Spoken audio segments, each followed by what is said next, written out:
What's happening? Man, just pulling up in this Costco real quick. But as I was pulling in, man, this subject just popped in my head. So I figured I'd go ahead and knock it out now. But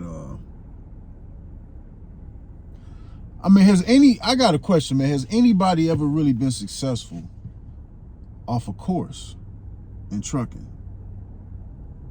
Has anybody ever made progress or bought a course and been successful with it?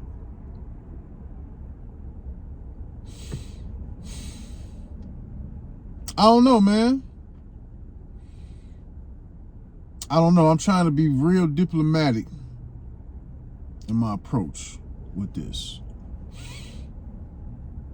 Because I never bought one. So I couldn't tell you if they worked or not. But all I remember, when I first came in the industry, that, courses being sold, I can teach you how to do this and do that. It really wasn't going on like that. At least I didn't see it. But once again, after that damn COVID, it was a rise in a lot of sub-marketing in the trucking culture. A lot of courses. Especially like box truck courses. Definitely seen a lot of those.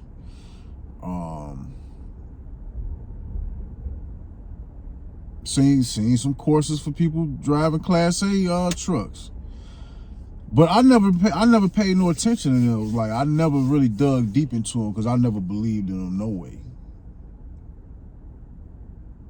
You know what I mean? And from 2017 to when, to after 2020, by that time, I kind of realized, when you seeing people trying to write courses and sell people courses and shit on this, I about realized at that time when they start coming out with the courses, like, man, I don't really think there's no book you can write on this.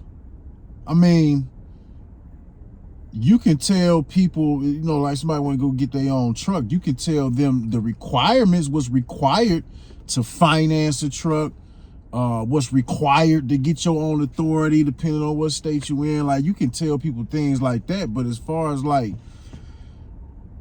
telling people how to run their business, I don't know, man. I don't really know. I don't know. I don't really see it. And I remember when I first came in, I was looking for books on trucking.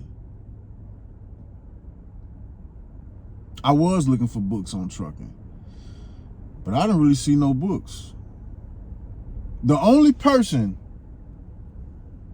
whose content that I've watched that has a book, that I have the book. This person wrote a book, is a guy named Chris, but his channel is called HT Logistics. And he wrote a book on his philosophy of how to go about buying a cash truck and what to do and all that different type of shit. And I actually bought the book before I went and financed my truck.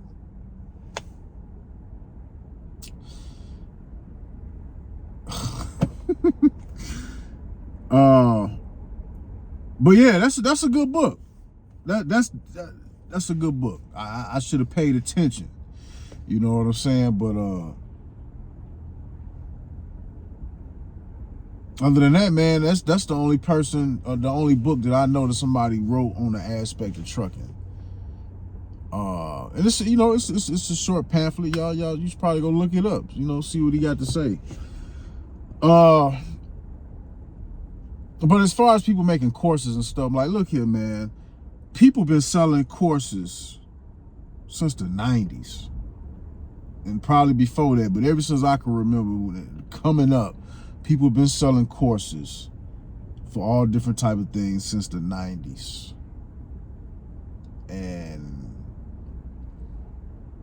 when I think back about courses and these get-rich-quick schemes, none of this shit ever panned out. Man, I remember my mom's, my sweet mother. My mother was a believer in quick get rich schemes. Yeah. And I done seen her spend money on programs that never went nowhere. It was this one program that she bought. There was this guy named Jim McCorkle. Y'all should go look it up. This was back in the 90s. This guy name was Jim McCorkle. And his program was a real estate program. And the way it was set up, he was trying to buy people's houses that was about to be foreclosed on for the low. So basically, you being a person buying into the program or whatever, it was your job to go out in the streets. You know, he taught you how to look up, how to look up the information and all that different type of shit to find out whose house was being foreclosed on. So yeah, and then you go talk to these people, and then you try to strike a deal. If you can get them to agree to sign it over, then he come in and he paid a fee, and you lowball them, and you get your commission or whatnot. But I just remember my mother was really into that shit, man. She was really into that shit. Now, she did learn about how to find people's houses that was being foreclosed on, so I give her that. But it was funny, man. It was funny because, and this was back in the day when you bought programs, and if it had a tape, they had VHS tapes that came with it. So, the VHS tapes, they came with this dude, with his courses, on the covers of the tape, man. It's typical shit, man, dude. He on his rich shit. He's standing in the in his private hangar with his private jet. Got the Lamborghini. Got his wife. You know what I'm saying? She looking like Vanna White in her prime and shit from Jeopardy. You know what I'm saying? This was back in the 90s. This is when women like Vanna White was considered top notch. So yeah, he had the wife. And I just remember being a shorty, you know what I'm saying? I was in my teens when my mother was into that. And even then, like, I was just looking at the cover of this shit, like, is this shit really real? Like, I used to think, like, why, if he has all this and he's rich, why isn't he somewhere just chilling? Why does he have to sell a program if he's rich? He has the Lamborghini. He has the private plane. He got the bad wife. The mansion.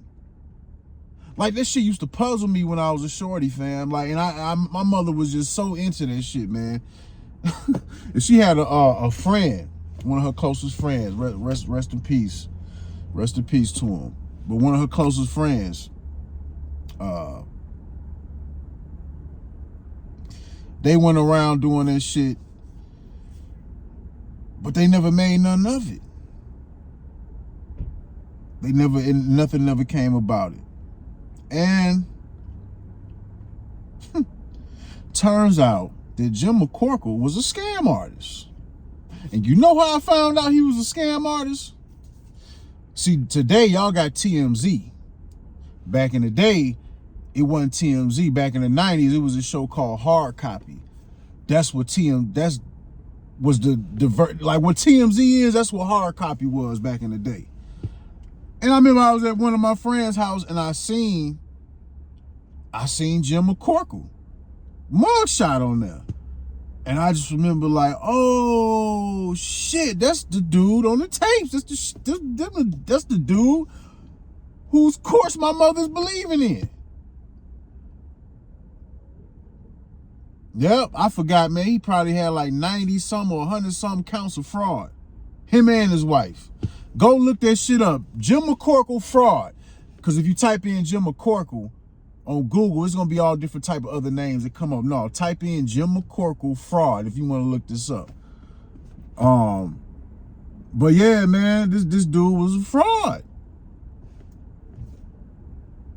He was a fraud, bro. And I just remember me and my pops was laughing about this shit, man, because my mother was always trying to get my pops involved. She wanted him to invest in it, but my pops knew better. You know what I'm saying? My pops, his whole thing was, because my mother was always trying to come up with some quick hustle or some type of shit. She would be great for these truck hustlers today. She definitely would have bought a trucking course. Love my mother to death, but she was one of those people that believed in fool's gold. And me and my pops, we laughed about this shit. You know, and my pops, his whole thing was with my mom was like, okay, well, if you can make some profit off that and you can make some of it, come bring it to me and I'll think about it. But she could never make nothing of these programs. But the Jim McCorkle shit, that shit stood out. I'll never forget that.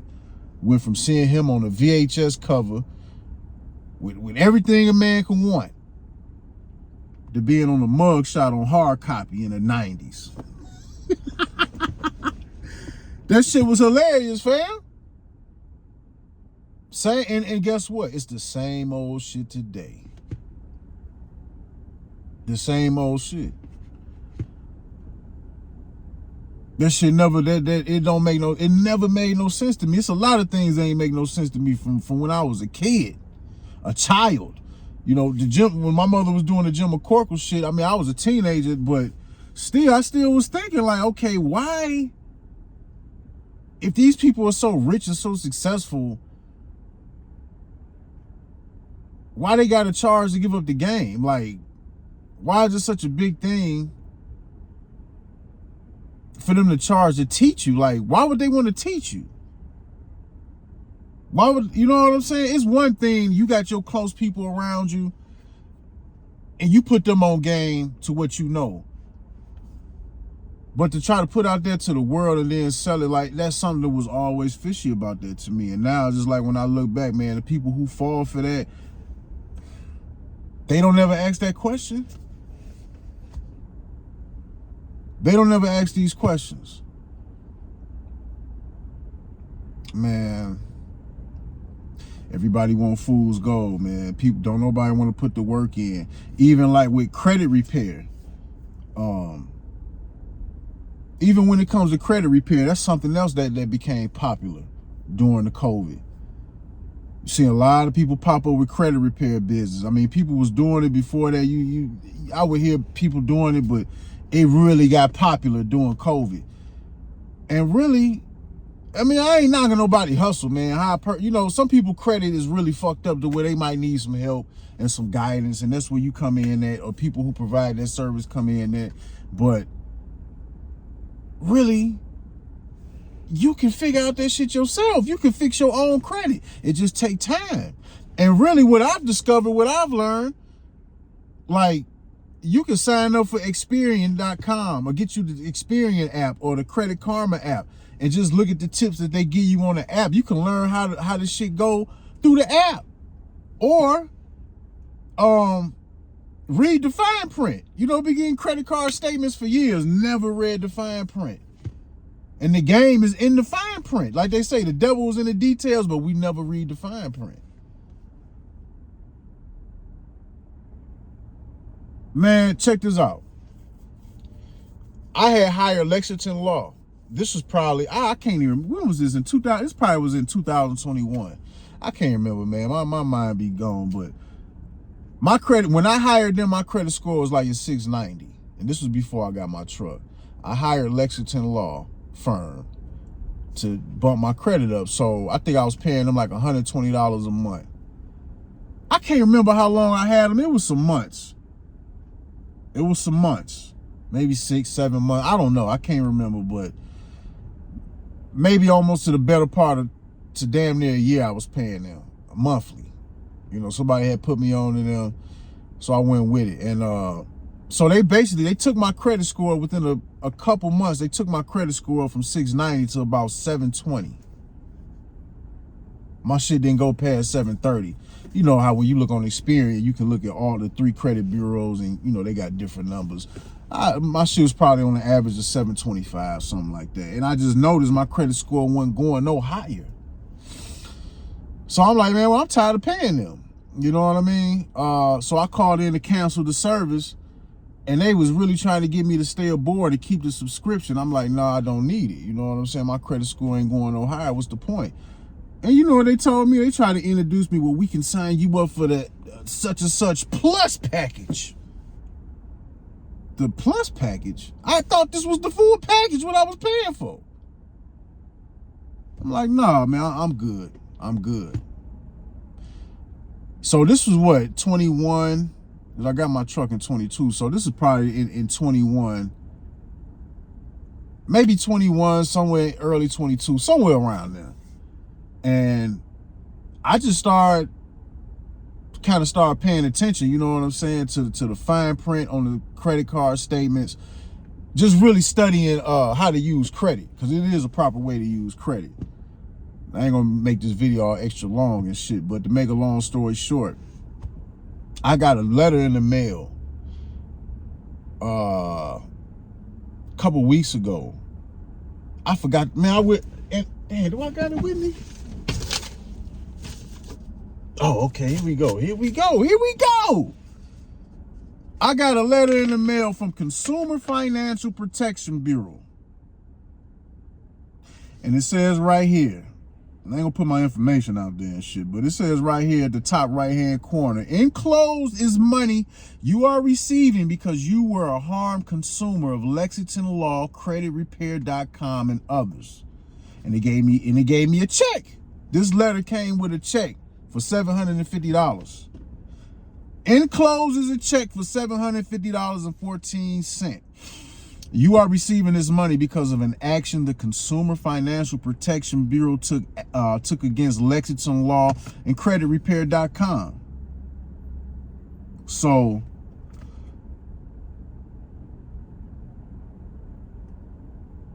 okay, I'm gonna read. This is important. I say, so we got this in bold letters. You are receiving an enclosed check because of a CFPB enforcement action, right? So we are the Consumer Financial Protection Bureau, a federal government agency that enforces laws that protects consumers. We took enforcement action against PGX Holdings, Inc., and its subsidiaries, Progression Marketing, Inc., Progression Teleservices, Inc., CreditRepair.com, and eFolks, LLC, and blah, blah, blah, blah, blah, and Lexington Law Firm.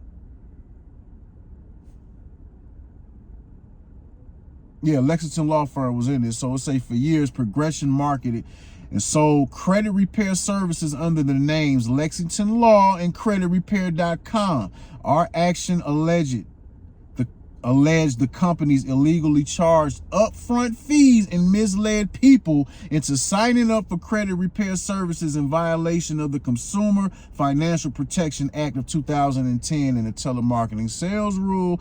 The enclosed check is a refund of some of the fees that you paid. Damn, it was meant for me to make this video, man. I thought I left this letter at the crib. But yeah, man, this was a great fucking letter. First time somebody just sent me a check like that, $750. Yeah, that shit came on time. But still,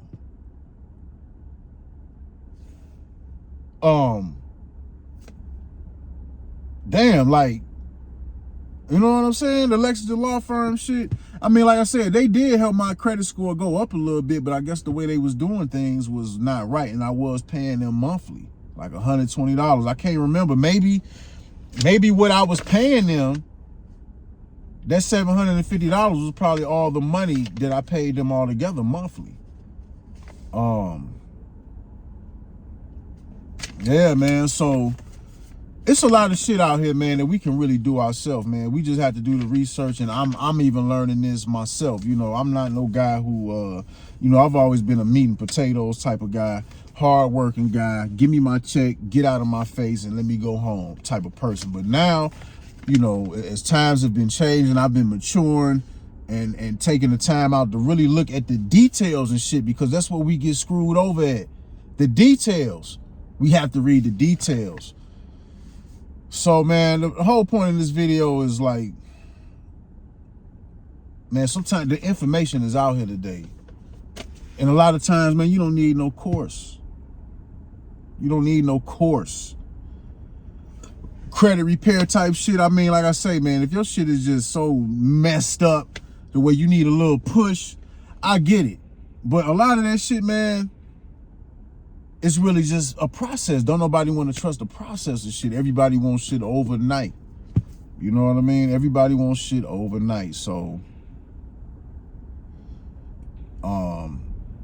I forgot the saying go, man, but it's this author that I read.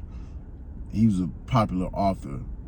Well, I don't want to say popular, but he was a known author from like an essayist from the 1800s. His name was Ralph Waldo Emerson. And I can't remember the exact phrase that he said, but it was something like, you know, when people get things easy, whatever that they gain, it'll blow out their hand the second the wind blows in their direction. I forgot. It was something like that. I wish I had my little quote book with me. But yeah, man, you just gotta go through the motions, fam. You know, think about it. You know, when people be selling courses and shit like, well, shit, I can sell a course then. I should be selling courses.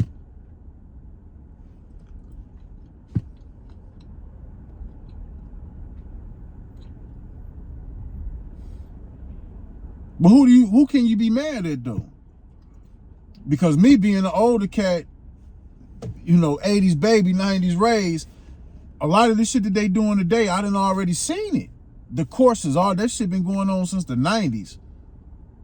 So who can you really be mad at? The people, the hustlers selling the courses, or the people that's gonna keep falling for that dumb shit? Who can you be mad at? You know, fool's gold, man.